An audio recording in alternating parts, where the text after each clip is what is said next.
Welcome to Obsolete Futures. Welcome everybody to Obsolete Futures. Check this out. Crash zoom, crash zoom. I'm going to tell you all how I got that effect. I'm also going to tell you about something else. Give me a second here. This. What is this pile of tech junk in the background? What am I doing? What is this nonsense? I'm going to explain to you what it's all about. Well, not only that, I'm going to talk to you about one of the most fascinating things I've come across in recent years, and that is this pocket watch. Now, this thing is either a curse or it's a blessing. Either way, it's hiding a 100-year-old secret inside, which I cannot wait to share with all of you today on Obsolete Futures. Anyway, let's start out by talking about cameras and that cool zoom, crash zoom effect that I had going on early on. This camera that I'm now talking to you through is a very special camera. I'd like to show it to you, and I'm going to do it like this. First, follow me as I walk towards it. Let's go to here. Okay, up there. Oh, wrong button. There we go. This camera. Okay. Hi. This over here is a very special broadcast camera. It is the pinnacle of Sony Betacam analog broadcast cameras. Now, would you believe me if I told you that this camera, not the lens or anything, just the camera body, this, in fact, hang on. Here's another one. I have two of them. Don't worry, this one's broken and a piece of junk. So is that one until I fixed it by merging the two together. Would you believe that this camera body cost back in the day, in the 90s, $90,000 US. I'm saying 90, not 19, 90,000 US. Can you believe it? Well, let's get back to this camera. It's true. These are very special cameras. If you're interested, it's called a BVWD600. This one is a 600, that one's a 600 WS, which means it can do widescreen. They are standard definition. They do have, as you can see, it says digital. Maybe you can see it says digital over here. In fact, whoa, see it says digital 1000 up there. I know this is very confusing. It has a digital sensor, but of course, it uses analog Betacam SP tapes. So this is the last analog over-the-shoulder camera that you could get from Sony back in the day, in the glory days of Betacam. We'll talk a little bit about it. But I not only have these, I have, if you noticed over there, another camera up here. So what might this be, you ask? It's heavy is what it is, but this is another Betacam SP, but this is probably the most iconic news gathering camera of all time. It's a BVW300A. And again, I happen to have two of them, as you can see. Let me switch to the other camera. So what makes this iconic is that during all of the 90s up into the 2000s and even the very late 80s, if you watch the news, you know, when you see someone on site saying, like, here I am on site wherever with a microphone and they're filming someone, it was probably shot on one of these. Documentaries too, any kind of news events, big news events, probably shot on one of these. They're the workhorses of the broadcast world. Very cool cameras, absolutely love them, absolutely hate these tape transports. So how did I get that crash zoom effect? Well, these broadcast cameras have a special kind of lens on them. It's called a B4 lens mount. And the lens is very expensive, by the way. Some of them have parafocal lenses. Now, I was very lucky. Let's see if I can pull this off. I'm going to try a little trick here. Give me a second. This camera that you're looking at me on right now is another broadcast camera. It's my Panasonic. It's similar to these Sony ones. And I really lucked out. When I bought it, it wasn't working. And the seller didn't know much about it. I didn't know anything about it. Turns out I did manage to get it working, but the lens that came on it is one of the better B4 lenses. Turns out that lens now is worth over $1,000. Sometimes I've seen it go for about $1,500 on eBay. It's insane. And I only paid $200 for the broken camera, which I got working, and fully working, I might add, which is awesome. So I lucked out with that. And what it is, it's a parafocal lens. That means you zoom out, it's got a back focus, you get your subject in focus from afar, then you zoom in, and then you focus at the front. Now everything in the zoom range will be in focus, so you can do those crash zooms where everything is just in focus the whole time. It looks cool. It's something pretty unique to these lenses. which is why they're so expensive these days, because apparently Instagrammers have found out about them, and people that make music videos and stuff, they adapt these lenses to modern cameras, that type of thing. Either way, fantastic. That's how I got that effect. But what does all of that have to do with the cursed pocket watch? I'll tell you. Come with me. Over here, what you can see in the background is me putting in the tape transport into one of these cameras. I'm so sick and tired of this, because I've moved these things in and out, trying to fix them, swap parts, do that sort of thing. There was nothing online to teach me how to do it. There were no videos, there were no manuals that had like a way to do it. I had to figure it out as I went along. And it's a good thing I've had a lot of experience messing around with watches, because that's one of my little hobbies, is amateur watchmaking.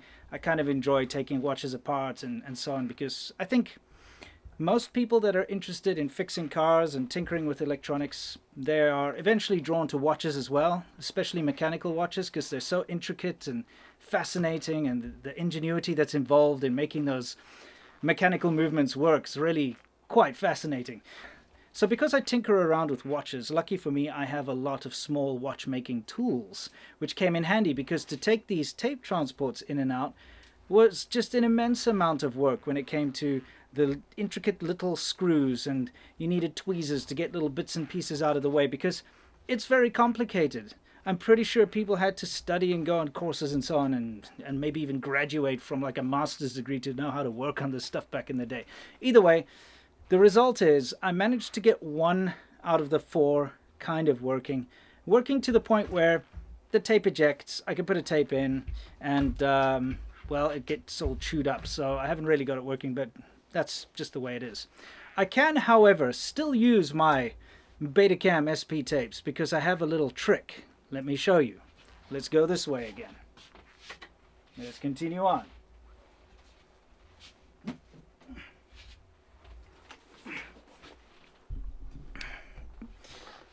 What you see here is a VTR, or video tape recorder. It's got all the ports that makes someone like me happy on the back. It's incredibly rugged, as you can see. It's got like all these rubber bits. It's made out of metal. It's very cool. It's incredibly heavy. And give me a second. Ta-da! I mean, isn't that cool? Jog wheel, all the knobs and switches, a little screen. And I'm not kidding when I say it weighs a lot. This can plug directly into the Betacam camcorders and record directly to a Betacam SP tape. Speaking of the tapes, this is what they look like, right? You might think it's Betamax, you know, the competitor to VHS, but it's not. It's something special. Now, if you don't mind, I want to put this down because it's really heavy. So, this works perfectly, by the way. What a surprise.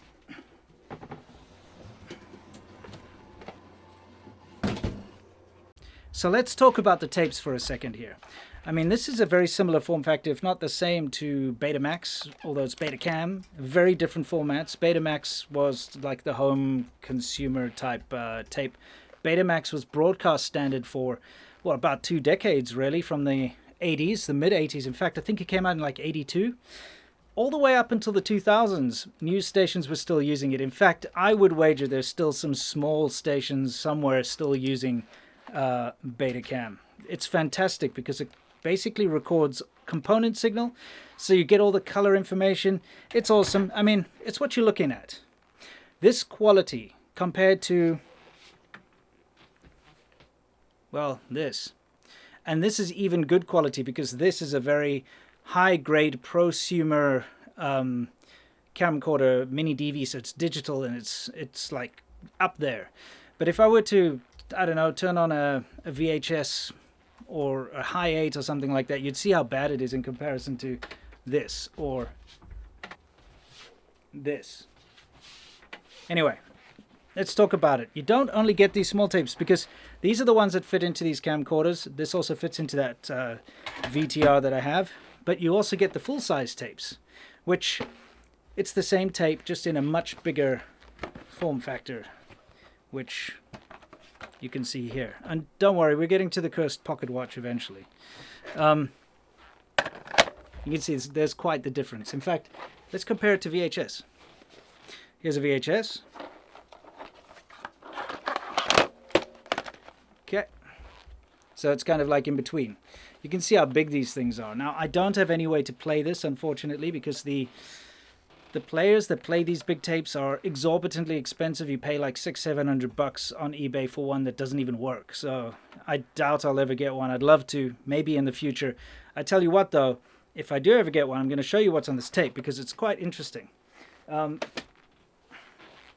got this tape from obviously an old shut down studio or something, because what it has on the back here, or some kind of a production house, it says here, Incredible Creatures, by Film Australia. The show is Incredible Creatures. It says it costs $100 per second with a 30-second minimum. So if you want to use any of the footage off of this tape, apparently, it's a screener in 4:3, for those of you who want to know. I have to pay $3,000 to show anything off of this tape, at least back in the day. So if I get one of those things, how about we tempt fate and I show it to you anyway? See if they come after me. Anyway. So what does this all have to do with a cursed pocket watch? Let's get into it. So I'm going to move you back over here to this. Me putting together all this stuff, okay, with all the watchmaking tools, reminded me of this pocket watch. Man, just looking at that right now makes me frustrated. You have no idea how finicky it is. Let me get out of the way for a second. I mean, I don't even want to look at that. That's giving me bad memories. Let's get out of here. This is, you know, nope. Drop the screw in there. You know how it goes. I'm sorry. I can't torture myself looking at that footage. When I went to Tokyo last time, I was on the train, and we all know the Japanese trains are very well known for being punctual and on time. It's one of the famous things about Japan. And I went up to film the conductor from the front of the train because I thought it looked cool. I wanted to see the railway as we went through Tokyo. You know, you see the buildings. It looks awesome. And I noticed something on the dashboard of the train in front of the train operator there. And it was a pocket watch. In fact, here's the footage I took. You can see that pocket watch over there. And I was wondering why. You know, why in this modern city of Tokyo in Japan are they still using pocket watches in the train? Seems a bit antiquated, seems a bit old school. And why does it look exactly like this one? Well, turns out, this by the way is an official Japan Rail pocket watch that was issued, and it's got an engraving on the back. Shall we take a look? The engraving says Showa 40, which means the Showa era. You know, they use an old sort of imperial calendar in Japan. That means 1965. It's got a serial number of 1796 on it, and then it says the Kansai main line, basically. The Kansai Japanese JR, Japanese National Railway, JNR, I guess, Kansai line. So this pocket watch was given to a conductor or a train operator or whatever in 1965 for the Kansai main line. And it's a special watch. It's a railroad grade pocket watch. Now, if you've ever gone watch shopping, if you know anything about pocket watches, you'll know that you can buy a normal pocket watch, something that looks like this. Like this. Okay, let's see if I can pop it open while I torture myself with that horrible footage in the background of me struggling. Okay. This is a normal, everyday, cheapo pocket watch, and you can buy these all day on eBay for, I don't know, 40 bucks, something like that, 50 bucks. Even though this thing is probably from the 1960s or 70s, okay? But railroad-grade pocket watches go for hundreds of dollars. Believe it or not, the best pocket watches were made in America, and the story goes like this. I'm talking way back in the old-timey black and white steam engine cowboy days of America. There was a terrible train accident, and it was because two train conductors, their watches didn't match. Okay, so what happened was a train ended up somewhere where it shouldn't be because there was another train there at the time. Massive accident, huge disaster. So from that day on, they put out a mandate that pocket watches needed to be railroad grade if they were to be used by conductors and so on the trains to prevent future disasters. So a railroad grade pocket watch is, of course, a much better pocket watch. It's got things like it should be shockproof, it should be like not affected by magnetism. It needs to have a special way to set the time so you can't like by mistake bump it and that type of thing. It's got a weird little thing you pull out. Various different features that make it railroad grade, and they're much more accurate than your everyday pleb ornate pocket watch like this. Even though I think people might think this is more fancy, this is really trash in comparison to something like this. So of course Japan followed suit, and when they started their railways they started to use railroad grade pocket watches, and this particular one has an incredibly cool feature. It is a hacking pocket watch. Now listen, that doesn't mean it's about to release a cookie virus or hack a Gibson or anything like that, or go hack the planet. No, hacking in this sense means that when you pull out the stem, in fact, let me wind it up, this thing does work. And just like these Sony cameras, I made it work by buying another broken one and put the parts from two together to make a good one. I tend to do that a lot. I've got a lot of twos of things, and one of them's broken, and they were both broken to start off with. So anyway, as you can take a look, well, you can probably hear if I put it up to the microphone. I hope you heard that. Either way, it's ticking away nicely. It's got a wonderful sound. Yep. It's ticking away nicely, and if I pull up the stem, the seconds hand will stop at exactly the 60-second mark. Now this is fantastic if you need to synchronize your watch with your station master or with the station clock or whatever it is they did. So you wait, and as soon as you're ready, you wait to synchronize. As soon as it ticks over, you can now be in perfect synchronization, and so keep very accurate time. Let's see how that works when we open up the back. Now I absolutely love the movements inside of pocket watches and watches, and I think this is something that anyone who tinkers with watches enjoys, is the fact that nobody gets to see this, right? But it's still always so intricate. They've taken a lot of care to turn the metal inside of this thing, to make the movement look nice, even though it doesn't have to. It's a utilitarian watch. It was never supposed to be a showpiece. It wasn't supposed to be a piece of jewelry or fancy. It was literally there to keep the time of the railroad. And it still looks so good. So let's see what happens with that hacking motion. If I pull up the stem, we can see the actual balance here stops. And when I press it again, there we go. It starts off again. Pretty fantastic, pretty high tech. And so there's something special about this watch. Not only is it very cool that it, comes from the Kansai main line in Japan, it's from a very special time, because 1965 is a year after the Shinkansen was introduced. The Japs call it the bullet, and it looks like a bullet, this super express that thrusts aside all existing ideas of train speed.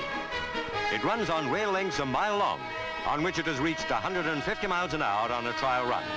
Even then, it wasn't flat out.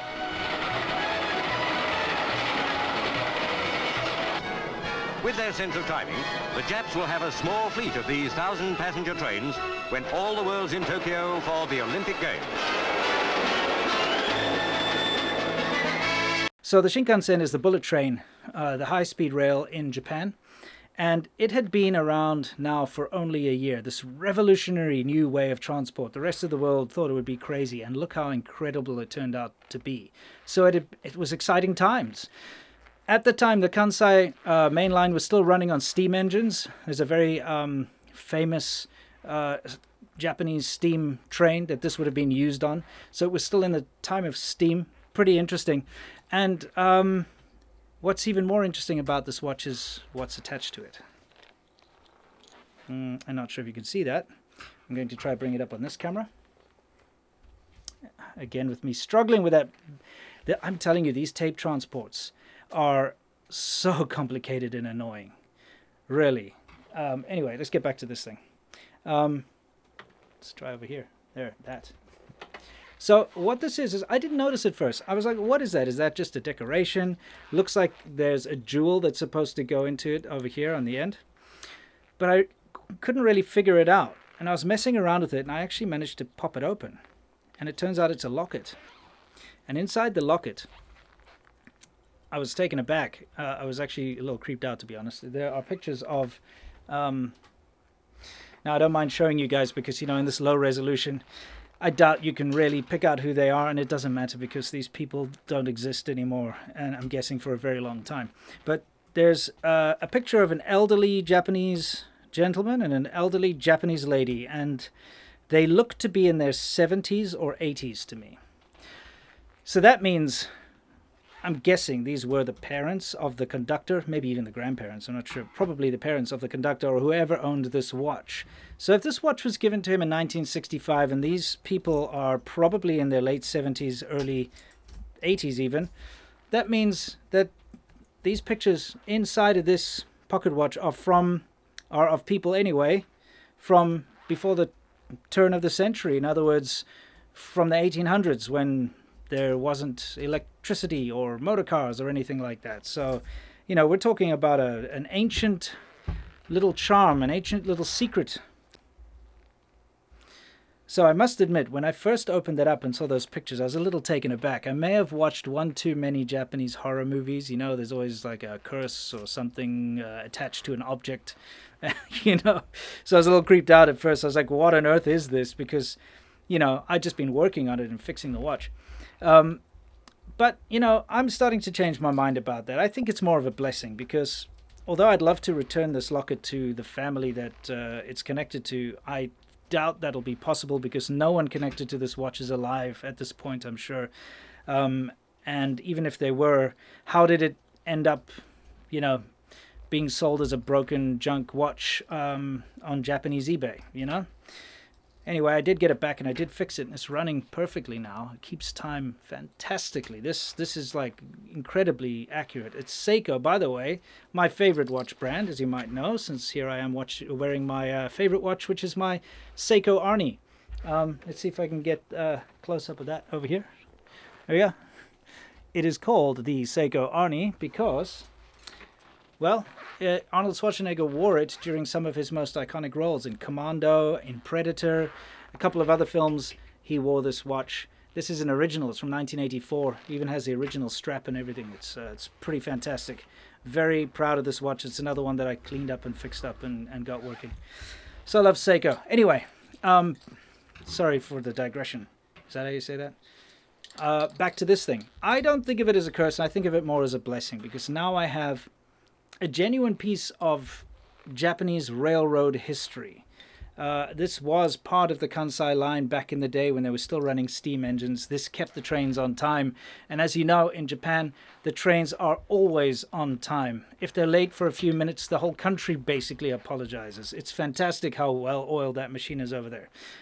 So it's a piece of real history, not only railway history, but personal history. Somebody actually has some real personal sentimental attachment to this. At least they did back in the day. So I will preserve it and I will keep it well as a piece of history.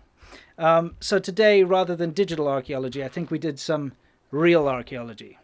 Anyway, guys, I hope you found this topic in this particular video interesting. I mean, we talked about Betacam, we talked about pocket watches, we talked about trains. Who knows what's going to come up in the next one. Either way, thank you so much for joining me. I just love having this community to be able to talk about the things that interest me and all the nonsense things I get up to in my spare time. So stay awesome. I'll see you in the next one. That's awesome!